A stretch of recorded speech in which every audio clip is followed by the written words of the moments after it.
The KC 2026 CEO says it is possible one of the top soccer teams in the world could call Kansas City home during this summer's World Cup. I'm John Holt. I'm Bria Love. This week, qualified teams must submit their preferences for base camp locations, and our region could play host to 3. Fox 4's Reagan Porter joining us from Arrowhead Stadium tonight, where 6 World Cup matches will be played this summer. Right now in our region, there are 3 potential base camps on the table. KC 2026 CEO Pam Kramer says she's confident we'll host at least 2 team base camps, possibly 3.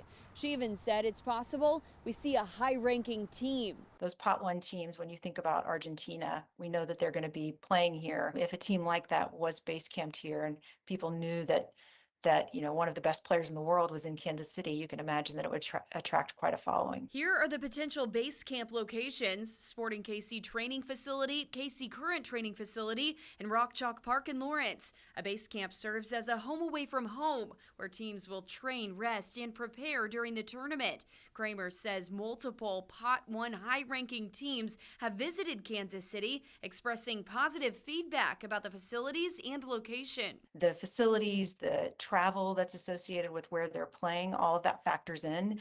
But I'm very confident that we'll have at least 2, and I'm cautiously optimistic that all 3 of those base camp locations will be full. Kramer says teams will submit their top 5 choices for base camps by Friday this week. She says FIFA will finalize the plan and alert teams and venues at the end of January. We'll find out who could train in Kansas City closer to April. Once we know the base camp teams, really by the end of this month, the beginning of next month, to have some clarity around FanFest, which ties into the transportation network, hours of operating, the volunteer numbers that we're going to need, which days do we need volunteers, where do we need them. Kramer says FanFest will be open a minimum of 18 days, and they'll need at least 4,000 volunteers during the tourney. 16,000 people applied to volunteer in Kansas City. So far, 4,600 of those people have gone through tryout screenings. We've seen volunteers drive in from Florida, from Kentucky, from Texas, from Oklahoma, and then people from here in the metro as well. The tryout screenings will continue over the next few weeks.